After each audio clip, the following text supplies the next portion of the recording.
আসসালামু আলাইকুম, স্বাগতম সংবাদে। আমি মোহাম্মদ রাকিব। আজকে সব আন্তর্জাতিক খবর নিয়ে হাজির হয়েছি।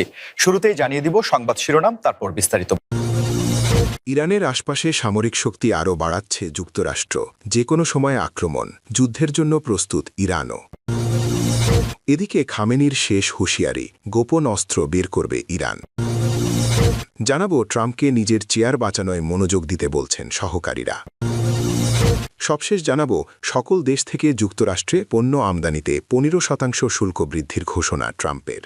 এতক্ষণ শুনছিলেন সংবাদ শিরোনাম, এবার বিস্তারিত। ইরানের আশপাশে সামরিক শক্তি আরও বাড়াচ্ছে যুক্তরাষ্ট্র।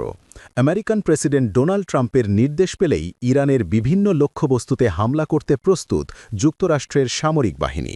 এজন্য মার্কিন সমরাস্ত্র বহর ইরানের বিভিন্ন লক্ষ্যবস্তুতে আঘাত হানার জন্য সুবিধাজনক অবস্থান নিয়েছে। এছাড়া যুক্তরাষ্ট্রে অবস্থানরত বোমারু বিমানগুলো রয়েছে উচ্চ সতর্কাবস্থায়। তবে যুদ্ধের কৌশল কী হবে সেটি এখনও চূড়ান্ত করেননি ট্রাম্প। আব্রাহাম লিঙ্কনে থাকা অত্যন্ত গোপনীয় ও শক্তিশালী F-35 স্টেলথ ফাইটার এবং FA-18 অ্যাটাক প্লেনগুলো ইরানের বেশ কয়েকটি লক্ষ্যবস্তুতে আঘাত হানার মতো সুবিধাজনক অবস্থানে আছে। হামলার সক্ষমতা আরও বাড়াতে যুক্তরাষ্ট্র সম্প্রতি এই অঞ্চলে দ্বিতীয় একটি বিমানবাহী রণতরী পাঠানোর নির্দেশ দিয়েছে।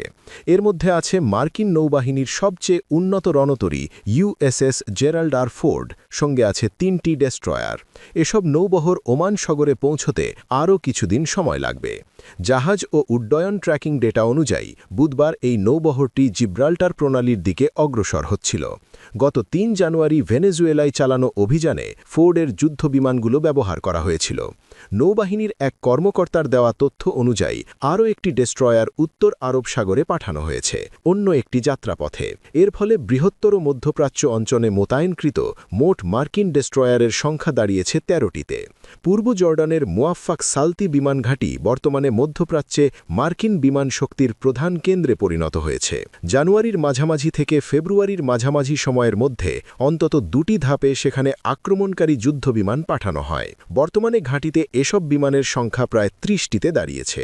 আক্রমণকারী যুদ্ধবিমান ছাড়াও জানুয়ারির শেষ দিকে জর্ডানে 4টি ইলেকট্রনিক ওয়ারফেয়ার জেট পৌঁছায়। এগুলো শত্রুপক্ষের রাডার এবং যোগাযোগ ব্যবস্থা জ্যাম করতে সক্ষম।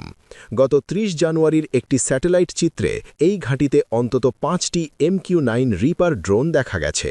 ফ্লাইট ট্র্যাকিং ডেটা এবং স্যাটেলাইট ছবি থেকে আরও জানা গেছে যুক্তরাষ্ট্র এই অঞ্চলে জ্বালানি সরবরাহকারী এবং অত্যাধুনিক সেন্সর ও ক্যামেরা সম্বলিত গোয়েন্দা বিমানও মোতায়েন করছে। মধ্যপ্রাচ্যে নিয়োজিত এই বাহিনীকে রসদ যোগাতে সম্প্রতি ইউরোপের বিভিন্ন ঘাঁটিতে কয়েক ডজন ট্যাঙ্কার ও কার্গো বিমান স্থানান্তর করা হয়েছে। ইরানের স্বল্প ও মাঝারি পাল্লার ক্ষেপণাস্ত্রের সম্ভাব্য পাল্টা হামলা থেকে মার্কিন সেনাদের রক্ষা করতে পেন্টাগন এই অঞ্চলে আরও পেট্রিয়ট এবং থার্ড বিমান প্রতিরক্ষা ব্যবস্থা পাঠিয়েছে। বর্তমানে এই অঞ্চলে প্রায় 30 থেকে 40 হাজার মার্কিন সেনা মোতায়েন আছে। এদিকে যুক্তরাষ্ট্রে অবস্থানরত সরাসরি ইরানে হামলা চালাতে সক্ষম দূরপাল্লার বোমারু বিমানগুলোকেও উচ্চ সতর্কাবস্থায় রাখা হয়েছে। জানুয়ারিতে ট্রাম্প যখন ইরানের শাসকদের উদ্দেশ্যে হুমকি দিয়েছিলেন, তখন থেকেই পেন্টাগন এসব বোমারু বিমানের জন্য প্রস্তুতির সতর্কতা জারি করে। এরপর থেকেই ভারত মহাসাগরের দিয়েগো গার্সিয়া সামরিক ঘাঁটিতে বিশেষ অভিযান, নজরদারি ও জ্বালানি সরবরাহকারী বিমান পাঠানো হয়। দিয়েগো গার্সিয়া B-2 স্টেলথ বোমারু বিমানের অগ্রবর্তী মোতায়েন ঘাঁটি হিসেবে পরিচিত। এই স্টেলথ বোমারু বিমান দিয়েই ইরানের পরমাণু স্থাপনায় হামলা চালায় যুক্তরাষ্ট্র। যে কোনো সময় আক্রমণ করতে পারে যুক্তরাষ্ট্র, যুদ্ধের জন্য প্রস্তুত ইরানও। খামেনির শেষ হুঁশিয়ারি, গোপন অস্ত্র বের করবে ইরান। মধ্যপ্রাচ্যে মার্কিন যুক্তরাষ্ট্র ও ইরানের মধ্যে উত্তেজনা ক্রমশই আরও তীব্র হচ্ছে। অঞ্চলটিতে মার্কিন সেনা উপস্থিতি উল্লেখযোগ্যভাবে বৃদ্ধি করা হয়েছে। সামরিক মহড়া, রণতরী আর আধুনিক সব যুদ্ধবিমান মোতায়েনের ফলে মধ্যপ্রাচ্যে যে কোনো সময় যুদ্ধ বাধার শঙ্কা ধীরে ধীরে প্রকট হচ্ছে। তবে মার্কিন সামরিক উপস্থিতি কিংবা প্রেসিডেন্ট ট্রাম্পের হুমকি ধমকিতে ভীত হয়ে বসে নেই ইরানও। কূটনৈতিকভাবে সংকট সমাধানের জন্য আলোচনার টেবিলে বসার পাশাপাশি সম্ভাব্য যুদ্ধের জন্যেও নিজেদের প্রস্তুত রাখার দাবি করেছে দেশটি। মার্কিন সংবাদ মাধ্যম CNN নিউজ ইরানের বেশ কয়েকটি পারমাণবিক স্থাপনার স্যাটেলাইট ছবি প্রকাশ করেছে। বিশ্লেষকদের দাবি, স্থাপনাগুলোকে আরও বেশি নিরাপদ এবং শক্তিশালী দেখাচ্ছে। এছাড়াও ব্যালিস্টিক ক্ষেপণাস্ত্র উৎপাদন কেন্দ্র পুনর্নির্মাণ করেছে ইরান। তবে ইসরায়েল ইসরায়েলের সাথে ১২ দিনের যুদ্ধে ফাইটার জেট এবং আকাশ প্রতিরক্ষা ব্যবস্থা নিয়ে বেশ ভুগতে হয়েছে দেশটিকে। সেজন্য সম্ভাব্য যুদ্ধের বিষয়টি বিবেচনায় রেখে ফাইটার জেট ক্রয় এবং রাশিয়ার কাছ থেকে অত্যাধুনিক আকাশ প্রতিরক্ষা ব্যবস্থা নিয়েছে ইরান। এরই ধারাবাহিকতায় বিমান ঘাঁটিগুলো মেরামত করা হচ্ছে, যাতে যে কোনো আকস্মিক হামলার ক্ষেত্রে সেগুলো কার্যকর থাকে এবং র্যাপিড কাউন্টার অ্যাটাক করা যায়। ইরানের সেমনান প্রদেশের বৃহত্তম শহর শাহরুদে রয়েছে দেশটির সবচেয়ে বড় ক্ষেপণাস্ত্র উৎপাদন কেন্দ্র।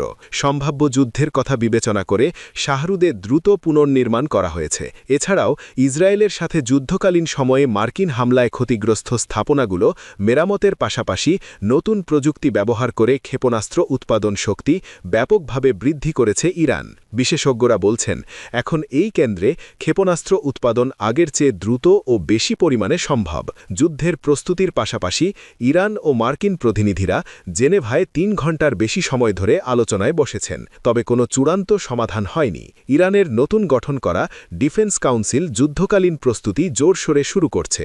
সাবেক আইআরজিসি কমান্ডার আলী শামখানি এই কাউন্সিলের সচিব হিসেবে নিযুক্ত হয়েছেন। তার উদ্দেশ্য দেশের প্রতিরক্ষা ব্যবস্থা আরও জোরদার করা এবং উদীয়মান হুমকির মোকাবেলার জন্য কার্যকর ব্যবস্থা গ্রহণ করা। এদিকে পারস্য উপসাগরে জোরসোরে মহড়া চালাচ্ছে ইরানের নৌবাহিনী। সম্প্রতি রাশিয়ার সঙ্গে যৌথ নৌমহড়াও করেছে দেশটি। বিশেষ করে স্ট্রেট অফ হরমুজে সামরিক কার্যক্রম বৃদ্ধি করা হয়েছে, যা আন্তর্জাতিক জলপথে তেল পরিবহনের জন্য বেশ গুরুত্বপূর্ণ। এছাড়াও ইরানের অভ্যন্তরে ছড়িয়ে পড়া আন্দোলনও কঠোরভাবে দমন করেছে দেশটির সরকার। বিশেষজ্ঞরা বলছেন, ইরান যুক্তরাষ্ট্রকে বার্তা দিচ্ছে যে কোনো যুদ্ধ হলে তা কেবল সামরিক নয়, অর্থনৈতিকভাবে ও কৌশলগতভাবে ক্ষতি হতে পারে। তবে মধ্যপ্রাচ্যে মার্কিন সামরিক উপস্থিতি বৃদ্ধি এবং ইরানের যুদ্ধ প্রস্তুতি বিশ্বজুড়ে উদ্বেগ সৃষ্টি করছে। অনেকেই শঙ্কা প্রকাশ করেছেন, যদি যুদ্ধ শুরু হয় তাহলে বিশ্বব্যাপী তেলের বাজারে দেখা দিতে পারে অস্থিরতা। এছাড়াও পুরো মধ্যপ্রাচ্যে ছড়িয়ে যেতে পারে সংঘাত। খামেনির শেষ হুঁশিয়ারি, গোপন অস্ত্র বের করবে ইরান। সম্প্রতি পারস্য উপসাগরীয় অঞ্চলে মার্কিন রণতরী মোতায়েনকে কেন্দ্র করে ইরানের সর্বোচ্চ নেতা আয়াতুল্লাহ আলী খামেনির দেওয়া একটি কড়া হুঁশিয়ারি বিশ্ব রাজনীতিতে নতুন করে শঙ্কার সৃষ্টি করেছে। খামেনির এই বক্তব্যকে আমেরিকার জন্য একটি চূড়ান্ত সতর্কবার্তা হিসেবে দেখছেন বিশ্লেষকরা। তিনি স্পষ্টভাবে জানিয়েছেন যে মার্কিন বিমানবাহী রণতরীগুলো ইরানের জলসীমার কাছাকাছি এলে সেগুলোকে সমুদ্রের তলদেশে পাঠিয়ে দেওয়ার মতো বিধ্বংসী ক্ষমতা তেহরান অর্জন করেছে। গত কয়েক দশকে মধ্যপ্রাচ্যের ভূ রাজনীতিতে এমন সরাসরি সামরিক হুমকি খুব কমই দেখা গেছে। খামেনির এই মন্তব্যের পর থেকে আন্তর্জাতিক মহলে জল্পনা শুরু হয়েছে, ইরানের হাতে আসলে এমন কি গোপন অস্ত্র রয়েছে যা দিয়ে তারা আমেরিকার বিশালকায় রণতরী বহরকে চ্যালেঞ্জ করতে পারে। ইরানের সামরিক সক্ষমতা নিয়ে দীর্ঘদিন ধরেই জল্পনা কল্পনা ছিল, তবে সাম্প্রতিক বছরগুলোতে তারা তাদের ক্ষেপণাস্ত্র প্রযুক্তিতে অসামান্য উন্নতি প্রদর্শন করেছে। বিশেষ করে ফাত্তাহ সিরিজের হাইপারসনিক ক্ষেপণাস্ত্র উন্মোচনের পর থেকে পশ্চিমাদের কপালে চিন্তার ভাঁজ পড়েছে। ইরানের দাবি অনুযায়ী এই ক্ষেপণাস্ত্রগুলো শব্দের চেয়েও কয়েক গুণ বেশি দ্রুত গতিতে চলতে পারে। এগুলো যে কোনো আধুনিক প্রতিরক্ষা ব্যবস্থাকে ফাঁকি দিয়ে লক্ষ্যবস্তুতে আঘাত হানতে সক্ষম। খামেনির বক্তব্যে এই প্রযুক্তির প্রতি ইঙ্গিত ছিল বলেই ধারণা করা হচ্ছে। তিনি বুঝাতে চেয়েছেন, বিশাল আয়তনের মার্কিন রণতরীগুলো বর্তমানে ইরানের জন্য সহজ লক্ষ্যবস্তু হয়ে দাঁড়িয়েছে। সাগরের বিশাল বুক চিরে এগিয়ে চলা এই দানবীয় জাহাজগুলো ইরানের হাইপারসনিক গতিবেগের সামনে কতটা টিকতে পারবে তা নিয়ে এখন বড় ধরনের প্রশ্ন দেখা দিয়েছে।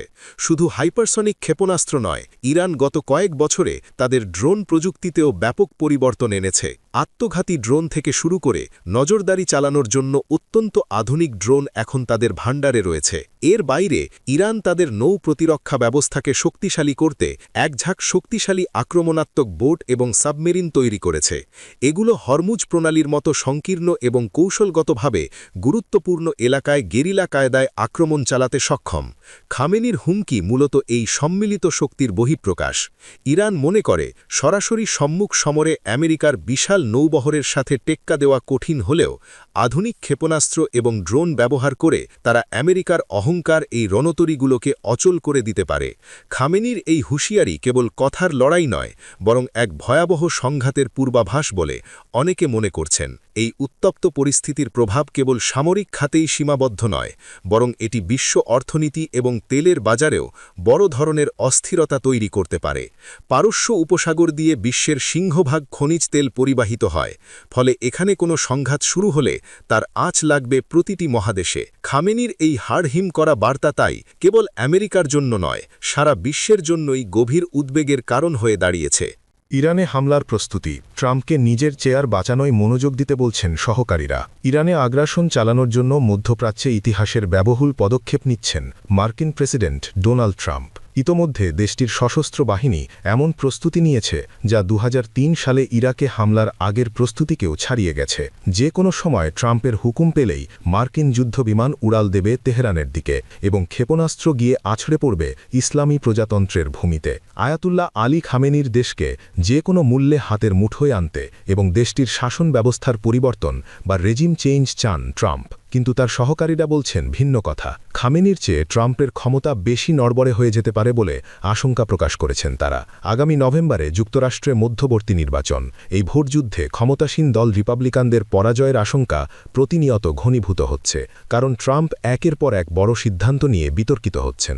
সর্বশেষ শুক্রবার দেশটির আদালত বিশ্বব্যাপী আরোপ করা শুল্ক অবৈধ ঘোষণা করে দিয়েছে। এছাড়া দ্রব্যমূল্য নিয়ন্ত্রণ করতে না পারা এবং মার্কিনীদের জীবনযাত্রার মানের ক্রমাবনতি রিপাবলিকানদের জনপ্রিয়তা কমিয়ে দিচ্ছে। আর আসন্ন নির্বাচনে সত্যিই যদি ট্রাম্পের দল হেরে যায়, তাহলে মুকুটহীন রাজায় পরিণত হবেন তিনি। এমনকি তাকে অভিশংসনও করা হতে পারে বলে ট্রাম্প নিজেই বারবার প্রকাশ্যে বলছেন। এসব কারণে ট্রাম্পকে ইরানে হামলার চিন্তা বাদ দিয়ে নিজের চেয়ার বাঁচানোর দিকে মনোযোগ দেওয়ার আহ্বান জানিয়েছেন তার সহকারীরা।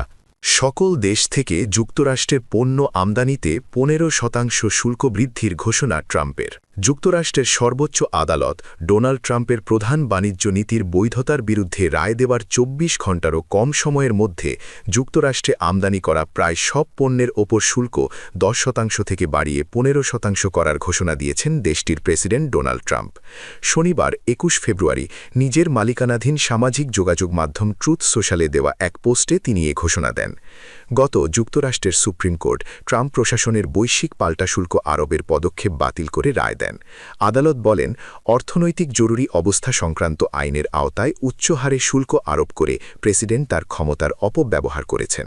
আদালতের এই রায়ের কয়েক ঘণ্টার মধ্যে ভিন্ন একটি বাণিজ্য আইনে বিশ্বের প্রায় সব দেশের পণ্যে 10% শুল্ক আরোপের ঘোষণা দেন ট্রাম্প। শনিবার এটা বাড়িয়ে 15% করা হয়েছে। ট্রাম্প যে বাণিজ্য আইনের আওতায় নতুন শুল্ক ঘোষণা করেছেন সেটা সেকশন 122 নামে পরিচিত। এই আইন অনুযায়ী কংগ্রেসের অনুমোদন ছাড়া সর্বোচ্চ 15% পর্যন্ত শুল্ক আরোপ করা যায়। তবে 150 দিন পর এই শুল্কের মেয়াদ বাড়াতে কংগ্রেসের অনুমোদনের প্রয়োজন হয়।